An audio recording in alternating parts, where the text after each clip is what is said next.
Welcome to another episode of EV Rider. This week we've got a direct comparison between Tesla's Model 3 and Hyundai's Ioniq 5.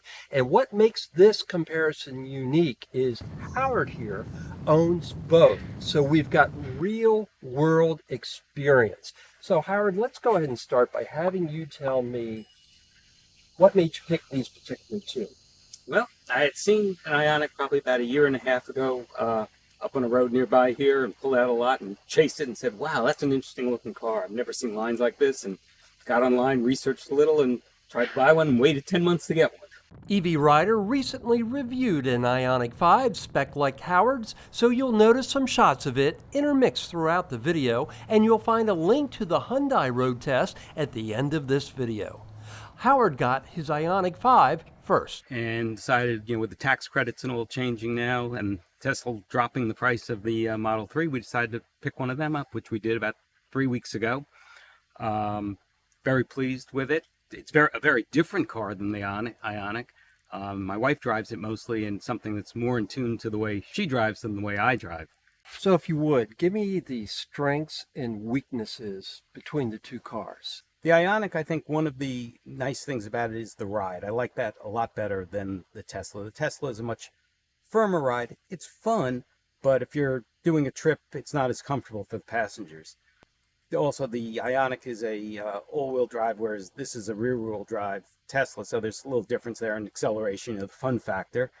I also love in the Ioniq the paddle shifters rather than using one pedal driving all the time, so that's a difference.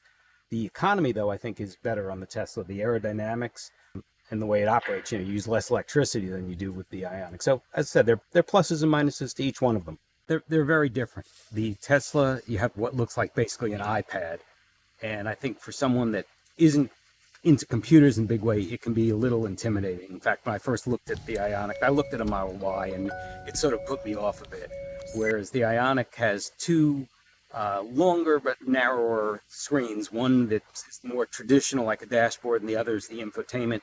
And it has a lot of tactical feel buttons. So you can do things with the screen, or you can do them with the buttons. So I think it's more of a gateway drug almost to get into the high tech as opposed to the Tesla.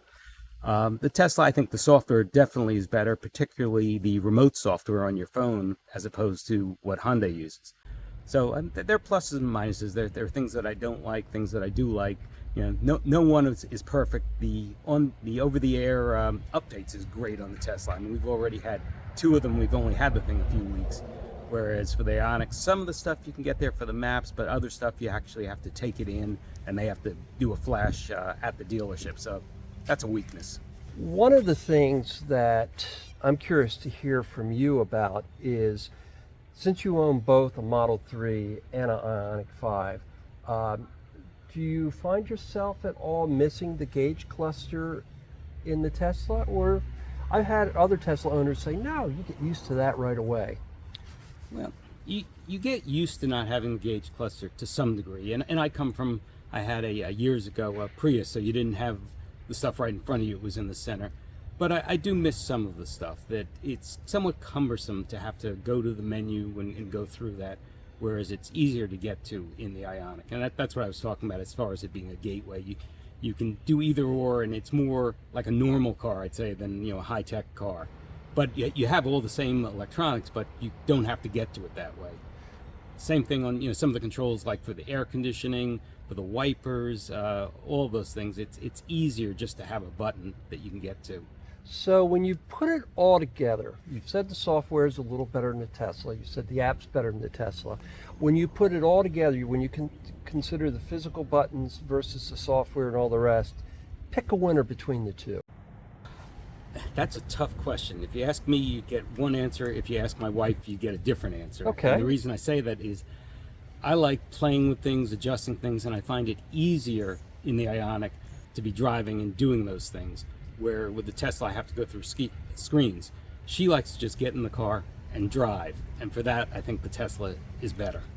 Both these cars are among the fastest charging available, especially in the case of the Ioniq on the CCS side. But you've got a Tesla and a non-Tesla. Talk to me about the overall charging experience between both. Well, again, they're very different also. With the Ioniq, you have the CCS network, which is not the greatest. Fortunately for me, I get 2 years of free charging at Electrify America with it. So if I am on the road, I tend to use that. My experience has been better than some people. I went from Connecticut here to Florida and had no problems whatsoever. And I've been down in South Florida, not a problem either. Tesla, though, is nice. I mean, we went with my wife's a couple of times, and you just go there, plug in, and you don't do anything. And it comes with adapters, so I can charge it at home based on the juice box that I already have. I am concerned going down the road with Tesla going to more of the Magic Dock things that you'll have more CCS cars charging there. In fact, I picked up very cheaply an adapter to use the CCS on the Tesla, which is nice to have because I don't know where things are going to be heading. So the Ioniq, though, is amazing. That to go from 10 to 80% in 18 minutes, you can't beat that. Well, can you tell me what's 18 minutes get you on your Model 3? You know, I haven't fully charged there, but I know that it charges at a lower rate than what the Ioniq does. I've seen as high as 245 kW on the Ioniq, and I think this rear-wheel drive one is limited at 170 maybe. Same thing charging at home. The Model 3 that I have is limited to 32 amps, where you can do 48 amps on the Ioniq. So speed has it there. As far as features, as I said, there are a lot of things that are different, although you would think they would be.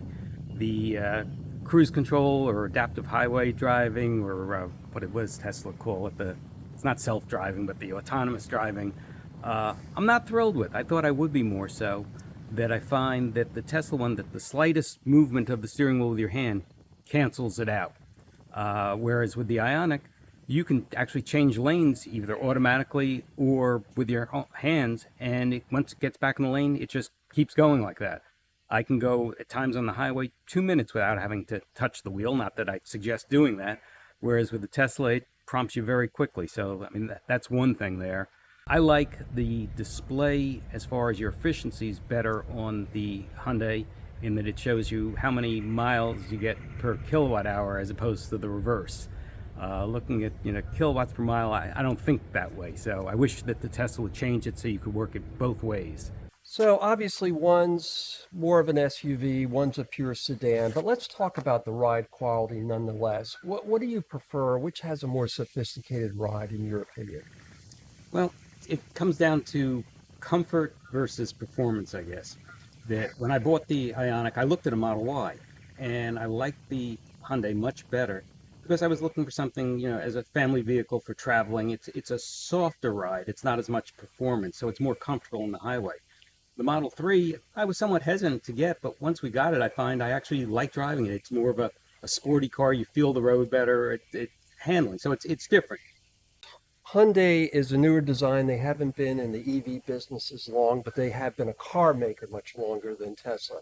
Talk to me about build quality. Which car, in your estimations, feels like it's built better? As far as being built better, I don't see a lot of difference really. That I know people have said that the Teslas aren't built that well, but I really haven't seen that. The lines line up well. I inspected it pretty thoroughly and didn't see strange gaps or anything like that.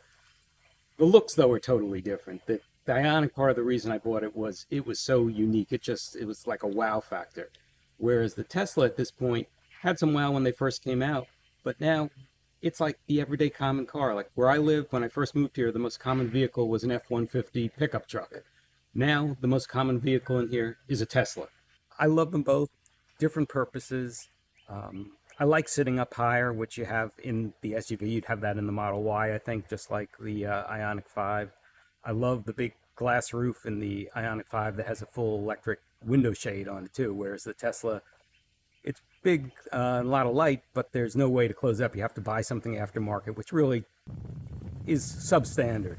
When it comes to self-parking, adaptive cruise control, all those types of things, the Tesla and the Hyundai are using in different systems. Go ahead and compare for me some of the nuances.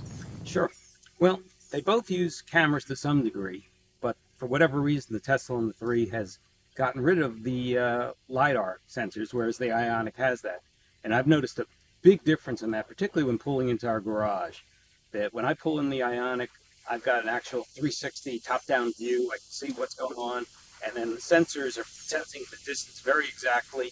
They start out green, they go yellow, they go red, and then it starts beeping like crazy, and I can get within an inch of something. With the Model 3, it pulls in, and it's just using the cameras and the software that is a work in progress, I'd say, right now. It draws some squiggly lines, it tells you inches away, but it shows me at times a picture of an 18-wheeler for the wall. In the garage. In the garage, it shows on the left side that there's an 18-wheeler next to me as opposed to the wall. And when we pull all the way in, it starts beeping and it says stop. And it says, you're right there where I can be 3 feet away from the front of the garage. So I'd say it's not ready for prime time yet. And they need to do some work, either making the cameras work better or going back to using sensors on the Tesla.